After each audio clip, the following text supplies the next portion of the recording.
जादुई झोपड़ी में महल।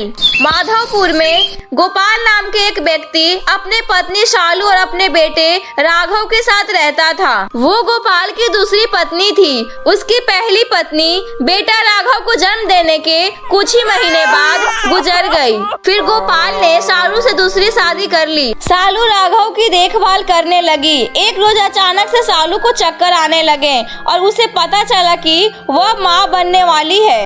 ये बात सुनकर घर में सब कोई बहुत खुश होते हैं। फिर 9 महीना बाद उसने एक बेटे को जन्म दिया, लेकिन फिर भी शालू राघव को उतना ही प्यार करती थी। ऐसे समय बीतता गया। एक रोज शालू की माँ सीमा आती है। कितना प्यारा है मेरा वंश और कितना सुंदर और गुणी भी है। हाँ माँ, राघव बड़ा ध्यान रखता है। वह इसे बहुत प्यार करता है। ये क्या तू कह रही है? मत भूल, सिर्फ अभय तेरा बेटा है और यह राघव तेरी सौतन का। धीरे धीरे दोनों बड़े हो रहे हैं। ऐसा ना हो बड़ा बेटा होने के नाते दामाद जी सब कुछ उसके नाम कर दे। इससे अच्छा है इस कांटे को अभी बाहर निकाल फेंको। अपनी माँ की बात शालू को भी धर कर जाती है। एक रोज राघव स्कूल जा रहा होता है, तब शालू अभय को गिलास भर दूध पीने को देती है। माँ, मुझे भी भूख लगी है, मुझे भी दूध दो ना। और दूध नहीं है घर में? मैंने तुझे कितनी बार कहा है मेरे बेटे के खाने पर नजर मत लगाया कर। मेरी माँ बिल्कुल ठीक कहती है। शालू अब अपने दोनों बेटों में भेदभाव करने लगी। जहाँ उसने राघव को सरकारी स्कूल में पढ़ने के लिए डाल दिया और वही अपने बेटे अभय को शहर के बड़े स्कूल में पढ़ने के लिए डाल दिया। बड़े स्कूल में जाने पर अभय अपने अमीर दोस्तों को पैसे खर्च करते देखा तो वो भी शालू से पैसा मांगता और शालू उसे चुपके से पैसे देती। राघव के स्कूल से आने के बाद शालू राघव को खेत में भेज देती। जाओ राघव, अब स्कूल से आ गए हो ना, तुम खेतों में काम करने जाओ। और ये लो 2 रोटियां अचार के साथ रख दी है, वहीं खा लेना।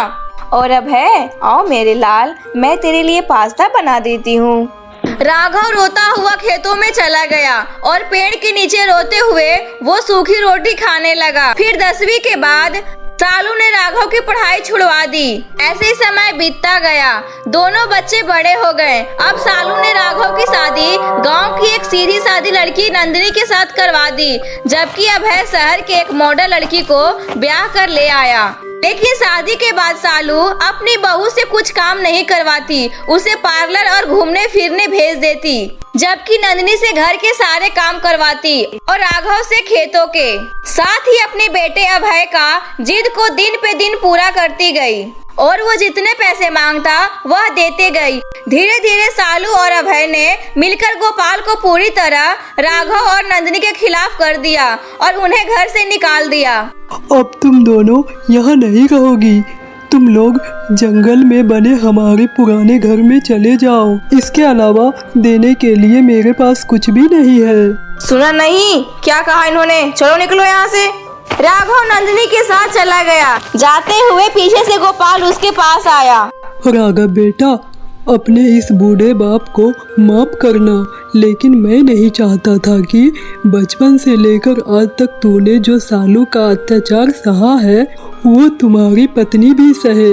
जहाँ मैं तुम्हें भेज रहा हूँ वह हमारा पुश्तैनी घर है। तुम्हारी माँ ब्याह कर वहीं आई थी, उसमें उसकी खूब यादें हैं। जाओ, तुम दोनों सदा खुश रहो। राघव नंदिनी के साथ चला गया। चलते चलते वह दोनों बहुत थक चुके थे। कुछ देर बाद शाम होने लगती है। फिर जंगल के बीचों बीच उन्हें एक झोपड़ी दिखाई पड़ती है। क्या यही है पुश्तैनी घर? मालूम नहीं। तो फिर आज रात हम यहीं रुक जाते हैं। देखो ना, रात होने वाली है। यूं जंगल के बीचों बीच चलना ठीक नहीं है। वो अंदर जाते हैं, लेकिन राघव को बहुत गुस्सा आता है। इतनी धन दौलत होने के बाद फिर भी उसके पिता ने सिर्फ एक झोपड़ी दी। जहाँ हम रहते थे वहाँ सब सुख सुविधा था, लेकिन यहाँ देखो क्या हाल हो रखा है। कोई बात नहीं जी, यहाँ हमारे पूर्वजों और माँ का आशीर्वाद है। फिर वो दोनों झोपड़ी में सफाई करने लगते हैं। सफाई करके उसमें रहने लगते हैं। अगले दिन घर में कुछ खाने को ना होने के कारण वो दोनों जंगल में कुछ खाने के लिए ढूंढने लगते हैं। कुछ फल लेकर वो दोनों उस झोपड़ी में लौटते हैं तो अंदर का नजारा देखकर दोनों हैरान रह जाते हैं। क्योंकि अंदर जाते ही वो झोपड़ी बिल्कुल राजमहल जैसा बन जाती है, जहाँ हर सुख सुविधा थी और ढेर सारा पैसों से भरा संदूक था। ये तो बिल्कुल राजमहल है। लेकिन ये चमत्कार कैसे हुआ? तभी वहाँ एक आवाज आई और राघव की मरी हुई माँ उसके सामने प्रकट हुई। बच्चों, ये तुम्हारी माँ का आशीर्वाद है तुम्हारे लिए। तुमने अपने पापा की बात मानकर इस घर में रहना स्वीकार किया, इसलिए तुम पे सब पूर्वजों का आशीर्वाद बरसा है। तुम दोनों सदा खुश रहो। आज से तुम दोनों को किसी भी चीज की कोई कमी नहीं होगी। माँ, मेरी माँ। इतना कहते ही आत्मा वहाँ से गायब हो जाती है। अब राघव और नंदिनी की सारी परेशानियाँ खत्म हो गई। अब उनके पास धन दौलत आ गए। अब राघव ने माँ के नाम से वृद्ध आश्रम खोल दिया, जहाँ कई बेसहारों को पनाह मिली। एक दिन राघव को वृद्ध आश्रम से फोन आता है। सर, आज हमारे वृद्ध आश्रम में एक नया जोड़ा आया है जो काफी दुखी लग रहा है, न कुछ खा पी रहा है। अगर आप एक बार आ जाते तो। राघव और नंदिनी वृद्ध आश्रम की ओर निकल पड़े। वो नए जोड़े के पास गए, जहाँ दोनों कमरे में बैठे हुए थे। नमस्ते माताजी, नमस्ते पिताजी। राघव की आवाज सुनते ही गोपाल और सालू पलटकर देखते हैं। वो कोई और नहीं बल्कि राघव के माता पिता ही थे। माँ, बाबूजी, आप दोनों यहाँ? हमें हमारे कर्मों की सजा मिली है। जिस दिन हमने तुमको घर से निकाला, उस दिन के बाद अभय और रिया ने धोखे से हमारी सारी प्रॉपर्टी ले ली और हमें घर से बाहर निकाल दिया। मुझे माफ कर दो बच्चों, मैं तुम्हारे साथ बहुत बुरा बर्ताव किया।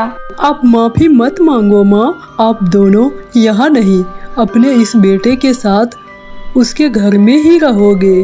अब राघव अपने पत्नी और माँ बाप के साथ उस घर में रहने लगे, तो वही दूसरी तरफ अभय अपनी सारी प्रॉपर्टी जुए में हार जाता है, पूरी तरह से बर्बाद हो जाता है। इसके बाद उसकी पत्नी रिया भी उसे छोड़कर हमेशा हमेशा के लिए चली जाती है।